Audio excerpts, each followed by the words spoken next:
At this point, I'd like to introduce somebody who actually was the first person that EastCon talked to about this wonderful partnership. And so not only would I like to acknowledge Wayne, but have Wayne introduce our two guest speakers. Wayne Holmes, the president of the New England Film Association.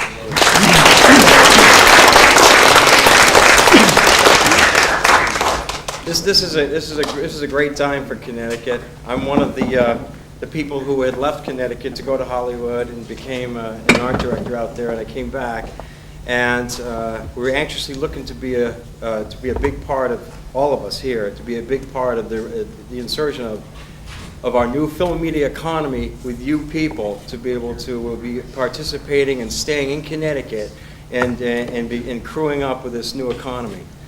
We have Eastern, we have UConn, we have we have Connecticut College, all in the Eastern part, and they have a strong film and media and theatrical background when it comes to their curriculum. Right now we're trying very hard to bolster that curriculum to fit more toward the needs of film and media, so that New York can acknowledge us and we can get everybody working on these motion pictures and in these studios that'll be coming up here and there on the eastern side of Connecticut. So without any further ado, I just wanted to say that. I got a message from House Speaker Raymond. He wishes he could be here tonight, but he's an extra right now in a motion picture in Waterford, Connecticut, so that's probably the best excuse anybody could possibly have. He's doing the work. Anyway, it's my honor and absolute privilege to welcome the two next guests, Mr. Richard Schulenberg and Mr. Frank Capra.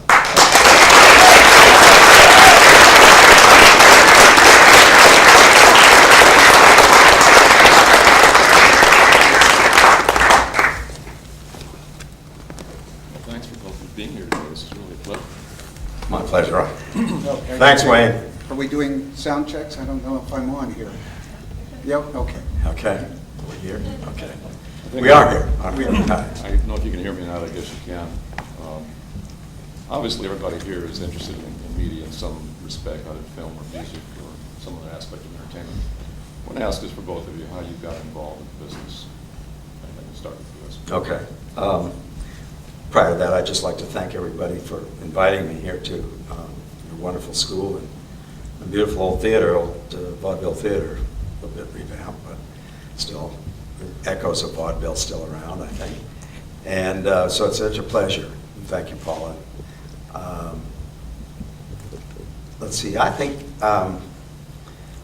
when I was a young boy, and I have a brother and a sister, a younger sister and a younger brother, we really didn't know much about what our dad did, because in the morning he would go away to this mysterious studio, and in the evening he'd come home. And then if he was working at home, he would have meetings in his study in the library, and people would come and go, but it was always behind closed doors. So it was very mysterious. And no, we knew technically he was a motion picture director, and we knew, but because my mother wouldn't let us ever go to the studio, we were never really sure of what he did, you know. And When did you find out? well, the first time I was on a set, I was about 12, I guess, and he was shooting It's a Wonderful Life, and they had built the whole town of Bedford Falls, which was not a real town, but was a set, complete set. But it was a set with cars and people and buildings and, you know, the whole deal. And it was in July, so I was out of school. And he invited me to come to the set to visit, so a big deal. So I came to the set in the morning. And in July in Los Angeles, it was probably 95 degrees.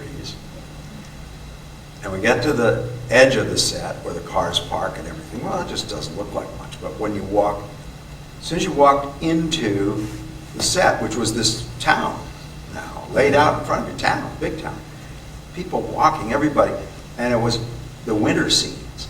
So the whole town was snowed in. And so there was snow everywhere, and on the cars, and on the people, and on the street. And it's 90 degrees, you know. And you know, it's like people are going around in overcoats. I think, oh my God. So then I think I knew that, well, the kind of business my father was in was really making magic. I didn't know much about the film business, but I certainly knew that if you could create all this and make this work, and then create this illusion of this town and people. And Mr. Stewart took me around, because he said, oh, your father's way too busy. So it was like Mutt and Jeff, because he was tall, I was short. And we walked around this town, and it was just like, I was just unbelievable. It was just such a magical thing. So I kind of knew then the business that my father was in, and it was magical. But it was not necessarily something that I was thinking about going into or not going into. It was just my first experience on a real film set with actors and extras and the whole thing. And it was a wonderful day, wonderful day. Now, a lot of people, I think, aren't aware of the fact that you got a college degree in geology. How did you make that transition into film? Well, I was always interested in the science and sciences and math, and so I did, that in my high school, and then I went to an engineering college called Caltech, and I was busy, fussing around with rocks, and the thing is that when I graduated in 1955. There wasn't a lot of work for geologists outside of going, especially sort of hard rock geologists or exploration geologists. So the work was either in Saudi Arabia or in Venezuela was looking for oil. And the oil companies are not so dumb. They know that they take a nice young student away to Saudi Arabia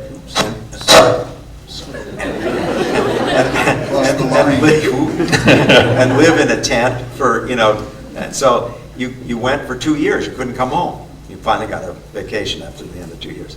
So I thought, that's not very good. And the other thing that was the case was that at that time we still had universal military training. There was a universal draft. And so, of course, I was eligible for that. And the thing about the draft was, in those days, that it didn't coincide with your graduation, which would have been nice. You get, like that happened, in other countries, often that's the way they did it. But in the States, that wasn't true. So there was at least an 18 months or almost up to 24 months in between the time that you graduated and the time that you were going to be drafted. So I thought, well, I better find something to do short term, 18 months or something. And so I decided I wanted to do something, because I'd made a lot of little films. I'd been doing that kind of stuff all the time, little home movies. We had a 16 millimeter camera, and we had an 8 millimeter camera, and we fussed around doing all that stuff. And did with the kids and the other kids in the neighborhood, and we'd do little stories. So I tried to find something that I could do a little something with film, but also useful for my science. And so I found a job at Hughes Tool Company and made documentary films for them, and worked on that. So for almost 2 years I did that. Then I was drafted. I went in the Army. I went in the Signal Corps. And in the Signal Corps I went to Fort Monmouth up in New Jersey and taught combat motion picture photography and made some more documentaries. And then already I was like, by the time I got out of the Army, it was like 5 years after I'd been graduated. And in science, if you got to keep up, And so I was out of touch for that period of time. So I didn't think I would probably find much else to do in geology. So I thought I better continue on with this film business. And I came back to Los Angeles and started work as a PA and worked my way up from there. Long story, sorry it was so long. That's okay. You were involved in television for a long time, Yeah. producing a number of shows like Yeah. Dennis the Menace and Gunsmoke Yeah. and Wanted Dead or Alive. I think they gave Steve McQueen his first start. Yeah, and we did. I worked after I started as a production assistant, then that really is a go for, you go for coffee and go for this and go for that. And so that was for about I guess about a year and a half, and I went to work at Columbia Pictures Television. And then I became a second assistant director and worked on these shows as a second, and then eventually worked on as a first, and kind of continued to work my way up. But the television was actually a very wonderful training ground. In what way? Well, it was interesting. For instance, Gunsmoke was a half-hour show at that time. It wasn't an hour show yet. It was in the second and third year of the show. And we would rehearse on Mondays, shoot Tuesday, Wednesday, and Thursday, and then Friday do pickups and other stuff. And so we would do one show a week, which was a very nice leisurely schedule. Today, that's not possible. Television shows that are series, they shoot continuously. They don't get rehearsal time. They don't get anything. But that was kind of a genteel way to get into television. And it was more like the way that feature films were made. And even though none of those actors were really feature actors, it was a way that we could work with the writer and do rehearsals and plan the show, and it was not the hectic schedule that today's television is. So it was a very good way to learn, the techniques and so forth that would stand you in good stead in features. Later on in television, it got to be more continuous shooting every day and things like that. But Gunsmoke was a special kind of show. I understand your father was certainly making films all through the 50s and 60s, and in fact, Pocketful of Miracles, I think, Yes. was the one you worked on as assistant director. That was the last film my father made. Yeah. What was it like to work next to him for the first time? Well, of course, for me it was great because I got a chance to see him really at work. And unfortunately, during that time, he was having a hard time with these cluster headaches that he had. And so it was hard for him. And so I was more of an assistant to him than I would have necessarily been as a second assistant or on the show. But so I really was able to talk to him a lot and hear what he thought about, how he was going to film it, and what he thought, and what was coming next. And his, that's a show that Davis was in, and she's a wonderful actress, but a very strong personality. And Glenn Ford was in it, and poor Mr. Ford just passed away a couple of weeks ago. And so it was a show. It was a show that he had made originally as a movie called Lady for a Day for Columbia. And so he was remaking it because he thought he could do something more, bring something more to it. First of all, it was a color film, some anamorphic, and the part that was really expanded were the bad guys, who were these sort of comic bad guys. They were Damon Runyon bad guys. And Sheldon Leonard was in it, and some wonderful friends and actors. And one of the things that my father always did, he tried to use the same actors quite a bit. And so it was like a little stock company. And so they all knew each other very well. And so the atmosphere on the set was really a very pleasant and wonderful atmosphere. But contrasted with my father, who was having these cluster headaches, and he would be in his dressing room and he would have a really hard time to come out and work. And so it was a hard picture for him to do, and it was his last picture too. Now, in 1969, you produced your first film, Marooned. Yes. What was that experience like? Well, I was, again, it was at Columbia. I've had a long relationship with Columbia, and as my father did, of course. And there was this interesting project, again, science fiction, so I was interested in it. It was written by a man named Martin Caden, a book, who had written a lot about the space program. And so it was sort of a realistic view of a potential possibility. And the possibility was that the Apollo astronauts get marooned and can't come back, and they have to be rescued. And funny things happen. Get it written, and NASA, who was, of course, the space program, they said, well, we don't really want to help you on this because this can't happen. Well, of course, Apollo 13 did happen. but eventually they kind of relented, and so we worked for a long time to prepare it, and so it was an interesting project for me because I got to know a lot of the astronauts, and I got to spend a lot of time at Cape Kennedy, and was very involved in trying to make it as realistically as possible, so that I think NASA's objection to it was they didn't want to see it as retold history, and of course, that's what we were trying to do, make it so realistic that you would believe it happened. I wanted to address a question to both of you. We touched on That's this Rich's turn, come on. a little bit earlier. A lot of people think that the 70s was the last decade, I guess, when big studios were willing to take risk on pictures. Use good examples, Don't Look Now, Taxi Driver, Drive, you said, some really obscure things like that. You really believe this is true? Do you think it's changed that much? The studios are much more risk averse right now than? Well, the studio has become big business. It used to be big art, now it's big business.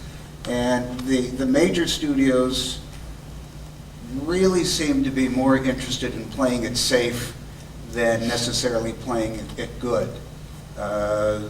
Again, with the big studios, there's the tent pole mentality, which means a film that they will then be able to franchise and do part 2, part 3, part 4.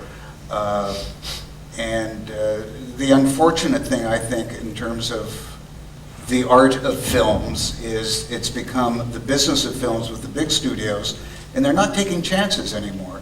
And because they're not taking chances, they're turning out some pretty bad films. And they won't touch a film. The big studios now will not touch a film, generally speaking, if it's not a sequel to an existing film, which may not necessarily have even been a successful film. They will not touch it unless it's a remake of an existing film, again, which may not have even been a successful film. If it's a remake of a popular television series, or maybe not even a popular television series, or based on a piece of literature that has become a popular hit, Da Vinci Code or whatever. And about the only exception you will find to that is if you get one of those star A-list actors or actresses who agrees to be in a project where they figure the name will pull the project. And I personally believe the most interesting films being made today are the independent films, because these are the people that are taking the chances and are making good films, or at least trying to make good films. Many of them here today? Yeah, generally the cost of an independent film is much, much less than what a major studio would do, even if they were doing the same film. Studio overhead just gets layered and layered on top of it. And so the ability to make money is actually easier with an independent film because you haven't set the plateau for break-even as high as it is for the major films, and they take chances.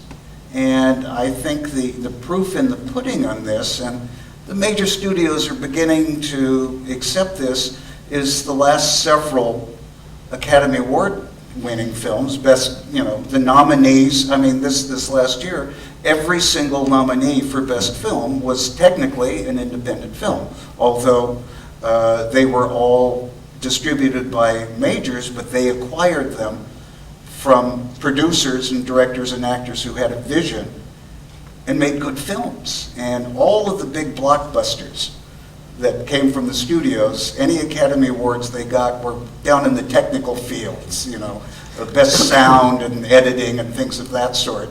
But the people who actually created the exciting films were the people that were taking chances. And I think it's the great tragedy of the modern film industry.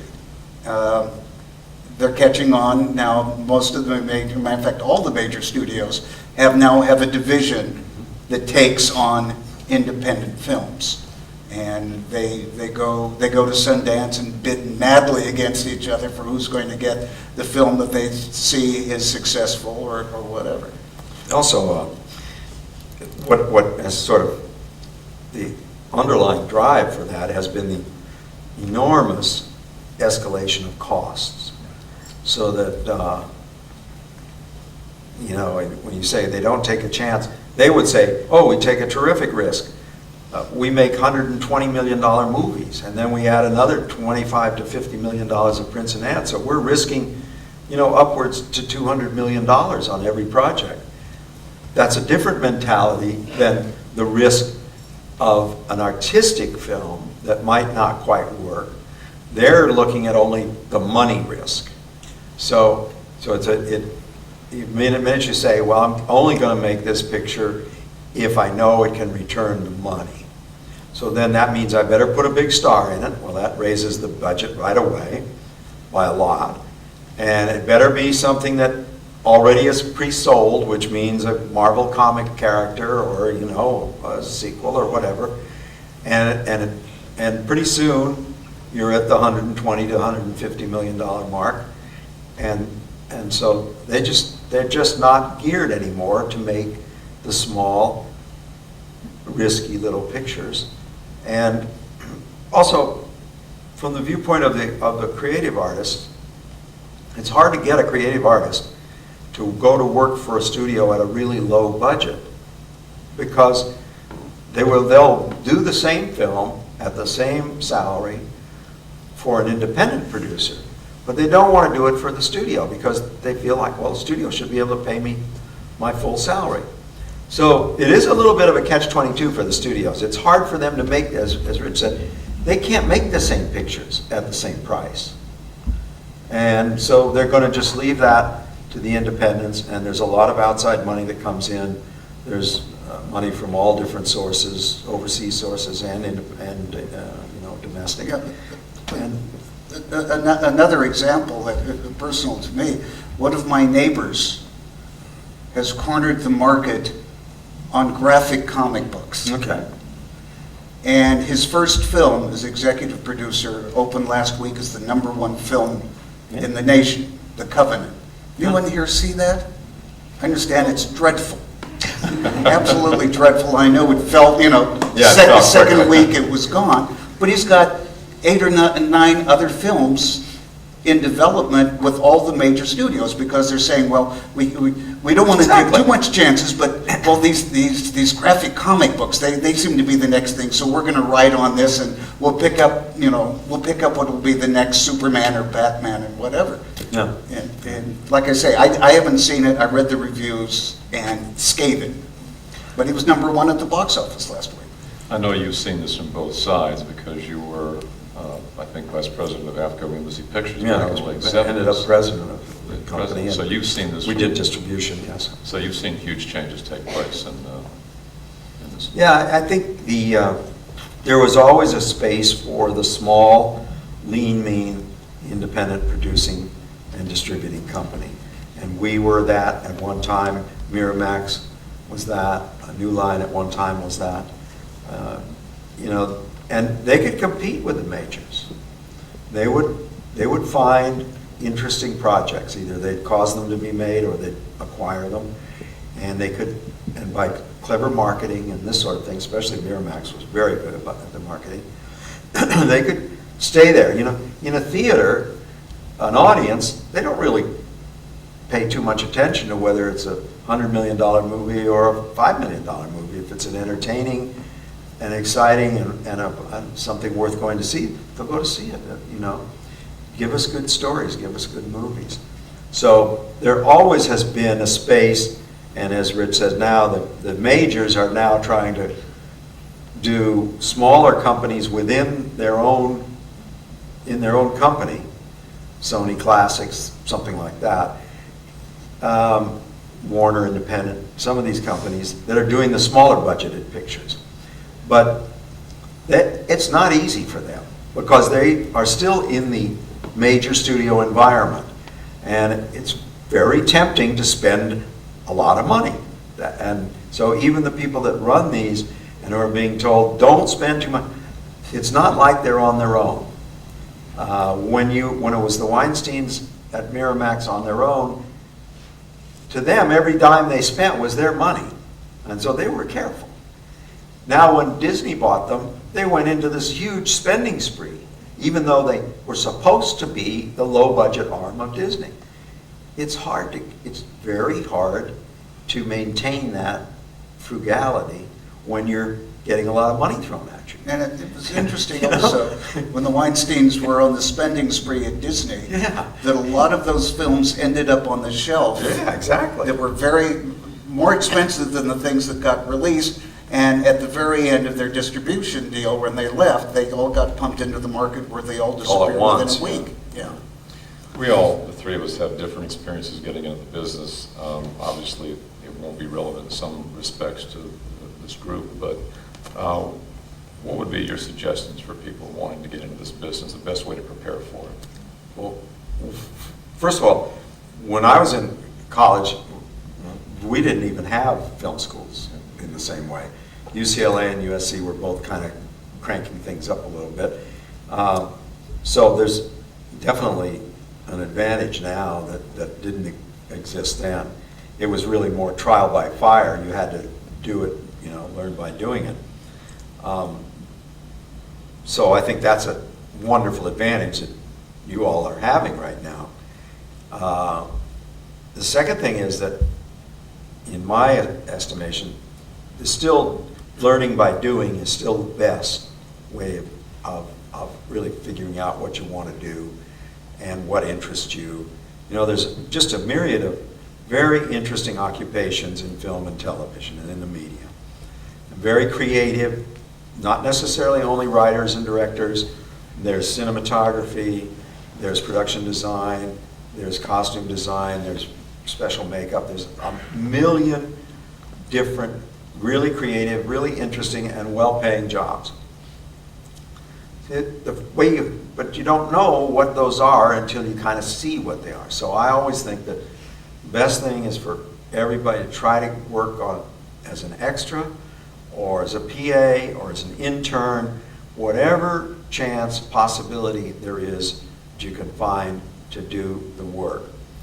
And actually get involved in a production of some sort or another. It could be a commercial, it could be an infomercial, could be a documentary, could be a feature film coming to Connecticut and they need extras and PAs, whatever. Just get in there and do it.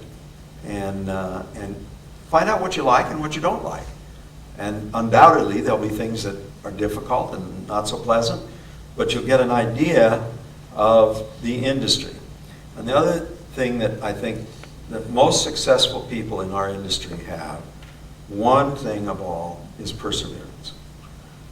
You think about, some of you are studying acting, you think about acting. In the real world, there may be 10 to 20, and sometimes more, depending on the director, auditions for a single part. So the person who gets that part, that's wonderful. But think about that there might be 10 to 20 others who didn't get the part. You've got to deal with that, and you've got to be able to get up and say, it wasn't my fault. It isn't because I'm a bad actor. It isn't because I look funny. It's just that was what they wanted, and I'm going to go and I'm going to get the next one. And you've got to continue that. If you figure that for every part there are 10 people up for it, law of averages, you're going to get 10% of what you go out and audition on. Most industries, 10% success rate is pretty low. You've got to really stick to it. You've got to be perseverant. And you've got to believe in yourself. And if you're a filmmaker, a director, a writer, producer, you've got to believe in what you want to do. You've got to do it from the heart. You don't want to do something for somebody else, or that you think is going to be successful, or because you've heard that they're looking for this sort of thing. You want to do what you want to do. Yeah. And you've got to believe in yourself. When you do something that you think they're looking for, you're already behind the curve. Yeah, because others you don't are want to do that. And I think one of the other important things of getting work and getting into the industry is not in the bad sense. The industry is nepotism. But the nepotism isn't the traditional definition of nepotism of blood relationship, it's my nephew, It's the extended family. And it is so important that you network and you hang out with people, hang out with your peers who are working and everything, because you never know, they're going to get a job and they're looking for somebody else who can help with lighting or something or whatever. And I'm sure Frank will back me up 100% on this. You're staffing a movie, not even just casting, staffing a movie. You're looking for a DP, you're looking for sound men. You go to the people you've worked with. You go to the people you know because you've worked with them. And if you don't know them, and you go to somebody you know and say, who have you worked with that can do this? And you expand the people you know, and at the same time, the people who are being brought in expand their extended family, so they will be called on in the future when that person. My son-in-law does lighting. He was here in Connecticut for Amistad with Spielberg, and Spielberg has used him on multiple movies because he's now part of the extended family. So it's very important to get out there, and also those of you who are going through this school together, somebody's going to make it. Somebody's going to make it, and they'll probably help you. They'll give you that break, and that's I'm a UCLA boy, but one of the great things about USC Film School is it's like an employment agency. They are very good, working with their alumni and getting people to get work. And again, it's this thing of the extended family, and it's not a bad thing. It's a very practical thing. If I'm looking for an actor to play a basketball player, there may be 13,000 actors in Los Angeles alone who are tall enough and can still move around and agile enough that they could play the part. But I don't have time to look at all 13,000. I'm going to look at people I know, or I'm going to go to my casting director and say, who do you have that's best? And casting director will whittle it down to 5 choices or whatever, or maybe just 1 choice. And it's being known by people and know people is so essential, especially when you're trying to break in. And once you break in, then it goes on. My youngest daughter was a DP, was in cinematography. And I remember when she graduated from school, she said, I'm never going to work.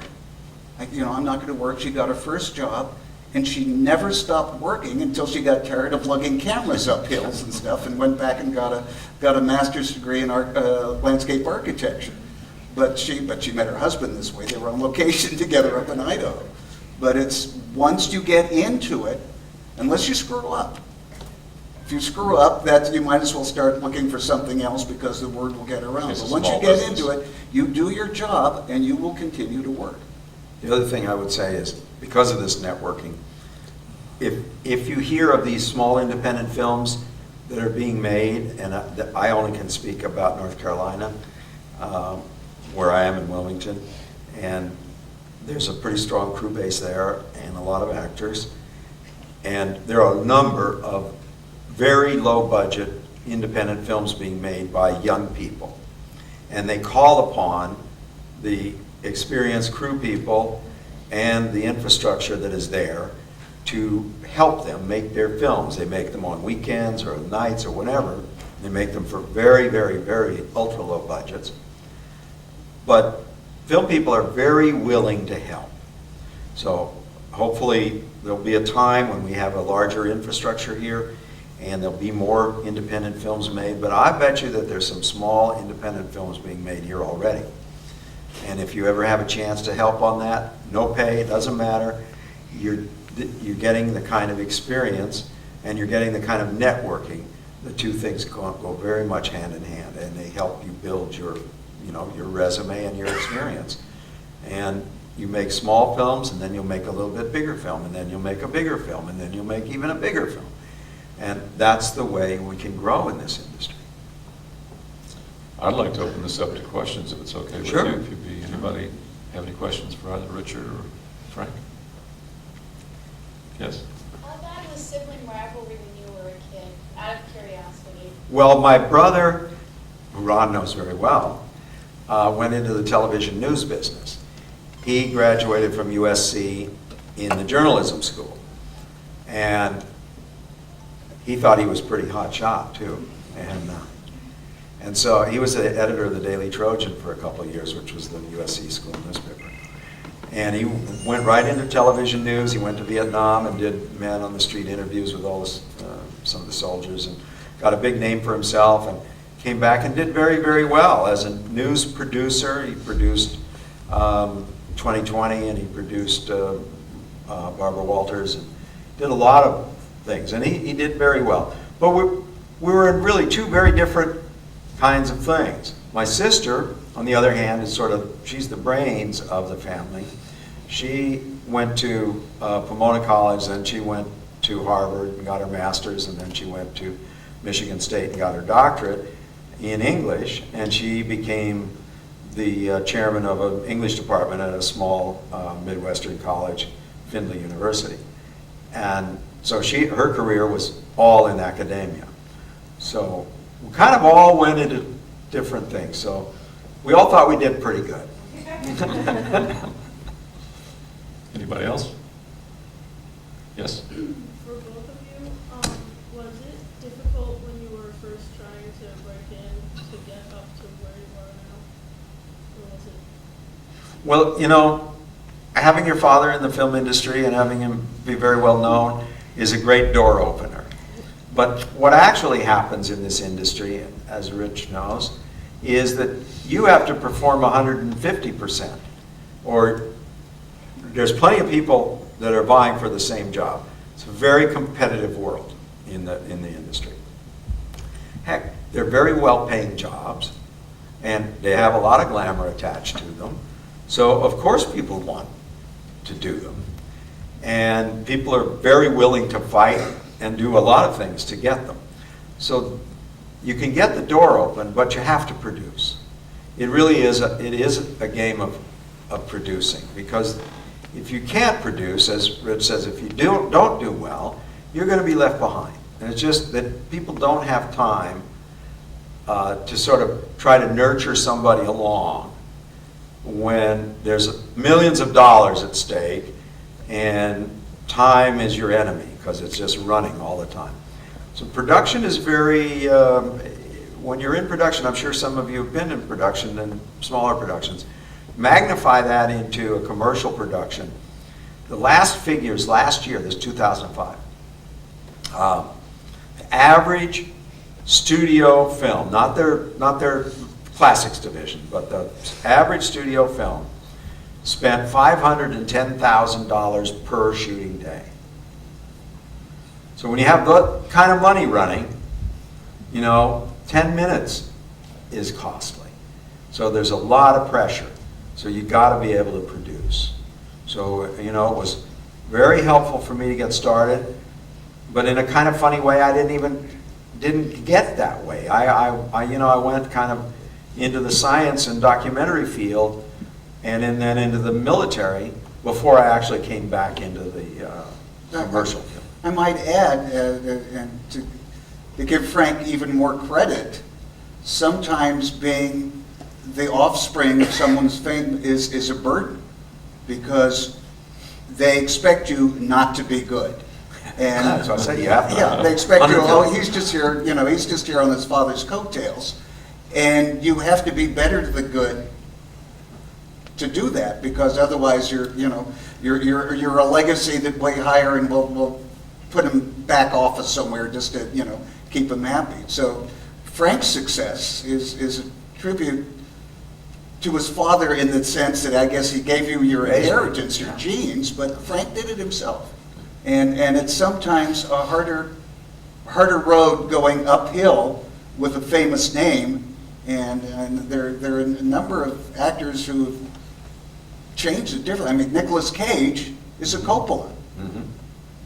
And his father was a Coppola, and that he's really Nicholas Coppola, but he wanted to do it on his own, because you sometimes run into a wall when you're somebody famous's kid. Right. And they you know, if they can prove it on their own, then it's better.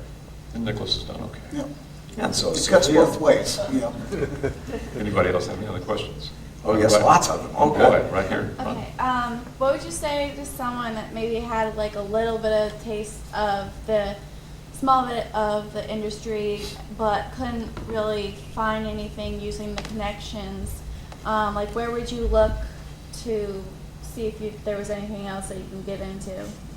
Well, again, I don't know what other things you could look at, but certainly in an area like this, there are television stations, and so if you're interested in video or that kind of thing, there's definitely going to be documentaries being made. Here's the documentary gentleman right here, and if you get a chance to get on a production, I think that's really one of the best ways to learn what you might want to do. I know it's not so easy, and you think about it, well, how do I self-start when there isn't anything to jump onto?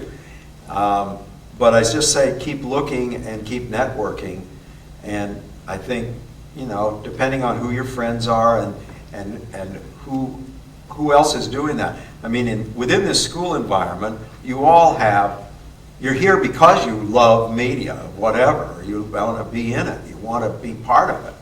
So take advantage of your friends here too. Yeah, because I was in a commercial, and I tried using those contacts, but it's hard trying to find those kind of things. Perseverance. Don't forget. Okay. Yes? How open do you think the industry is to new actors for being hired for projects? Well, we always need new actors. We only have 120,000 of them in SAG, so we certainly need some new ones. Absolutely. Absolutely. Most producers, most directors would love to find new talent. Everybody's sort of thinking about new talent. Now, there's guild issues of getting a SAG card and so forth, but nonetheless, absolutely. You prove yourself. People are very open to that. We always need new talent. New writing talent, new acting talent, new directing talent. Absolutely. There's always a look for the fresh face. Exactly. And if you're willing to work for free, it's really attractive. I see. You don't pay much on your documentary, do you? We do now, we didn't before. But yes, right. What is the feeling that when you're working on a project and it's finally finished and you see it, what is that feeling like? I mean, are you always like critiquing what it came out to be, or is it sort of like a satisfaction? I think it has kind of all of those feelings. You never make a film that you feel is totally finished. You always think there's something more that could be a little better. But whatever the constraints of budget and time and so forth, you are kind of have to finish it, all right? And so then if you get to see it with an audience, and the audience likes it, that's the greatest feeling in the world. That, what I like, paying audience likes. Because after all, it is a business in that sense. We're not just creating a painting that we can hang in our own room and nobody ever has to see it and doesn't matter. We're making something that needs an audience, and it needs an audience that pays to see it, to justify it. So if you go into the commercial world of filmmaking, no matter what, I mean, you make democracy, you make whatever, you make tiny shorts. You want an audience because you're making it for an audience. You're making it not only for yourself of what you like, but you're also reaching out and hoping that others like it too. So if you see it with an audience and it's successful and they like it, that's the greatest sort of justification in the world. But you're never finished. You always see things that you say, oh God, if I only had a little bit more time, I could do that better. Or money. Yeah. Yeah. Years ago, I wrote and directed a number of radio dramas for public radio. And to this day, if I ever go back and hear them, the only thing I hear is the thing that I wanted to fix and did not have time to fix. That's one of the problems when, that's one of the great things about live performances. You can screw up one night and you can come back the next night and try to do it better or do it. Actually, if I could tell a story, I was on the board of directors of the Shakespeare Globe Center in London, the American branch. I was vice chairman of the Western region. Wonderful title, didn't mean anything. One of my fellow board members was Michael York, the actor, and Michael told me a great story. He was in the production, live stage production of Othello with Laurence Olivier. And he said there was one night that Larry was on fire, and everybody, the cast and the audience could feel it was like electricity. And the final curtain came down, and everybody stand up, and curtain went. And he took his bow, and the curtain went down, and he stormed off stage, slammed his door in his dressing room, and they could hear him swearing at the top of his lungs. And everyone laughed. What's that? And Michael said he got elected to go in and say what's wrong? Yeah, he kind of knocked it over the door. He said, Larry, what's wrong? You were magnificent tonight. It's special. He said, I know, and I don't know how I did it. Right? That's true about creative artists. They do it easily because it is from within. And yet, one picture will be a great picture, and the next picture will be somehow a failure. And somehow, they don't know why. Because they tried just as hard on the second one. They used even more experience. They thought they had everything down, and yet it doesn't always come together. And it's very hard to know why. And directors go through that. They go through these terrible depression periods, really, because they just can't figure out what did they do wrong and what did they do right. Because it's something you do from within. You may know a lot about how to do it technically, but somehow the spark is there or it isn't there. There's a great book called Adventures in the Screen Trade by William Goldman, the screenwriter. And he said there's only 3 rules. There are only 3 set rules in making films. 1, nobody knows. 2, nobody knows. 3, nobody knows. Those are the only rules you can rely on. And the same thing happens. The ingredients are the same, the thing, and it's magic.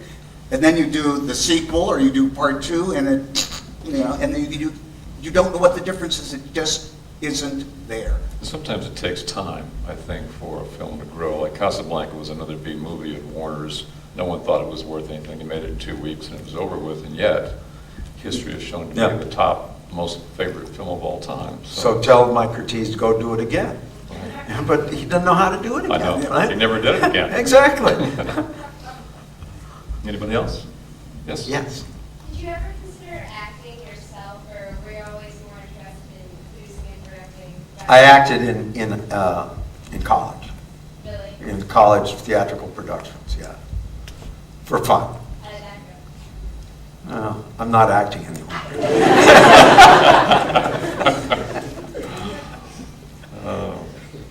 Yes, right here.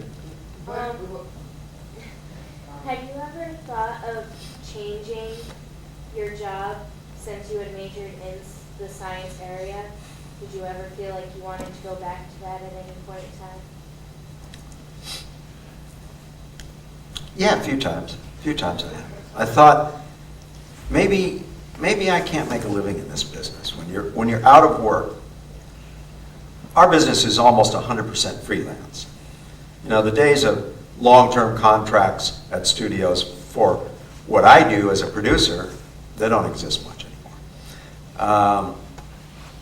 So you're freelance. You're working project to project. Actors work freelance, production crew works free. And there are times that you think, I'll never get another job, just like your daughter. You think, oh God, I'm just not, nobody wants me. I mean, you get these depressions about this. So those times I thought, well, I could go back, I could teach, I could be involved in science in some way. But what has been actually for me more interesting is that geology has always been an avocation. And if you're interested in geology and earth science, right, so everywhere you go, you got stuff to do. You can pick up rocks and hit them with a hammer and look at what's inside them, and you can always find something to do. So for me, it was much more of an avocation and an interest. And I was walking today on a piece of property, and I saw that there were some quartz crystals there. So I got interested in looking at them and seeing how they came, where do they come from, and what kind they are. So, you know, that's one that you can use anytime. I guess if you studied ants, you could probably use that anytime. Or if you know, so it's good to have something like that. But there are times when you actually feel like you're not going to get a job again. And then, miraculously, things happen, and you get a job. I think, yes. Did people treat you differently Because of what? Yeah, I think, you know, as I said, it opened doors. It helped. But it also comes with a bit of a burden. And when you're beginning, you're competing for the same jobs. You don't start at the top, you start at the bottom. So you're competing with for the same jobs that a lot of other people are competing for at low amounts of money. So you better do a bang-up job, or you're not going to be there very long. We are reaching a time where we need to wrap this up and go more informal in the lobby. And I invite everybody to the lobby. I want to thank you so much for being here. This has just been a wonderful...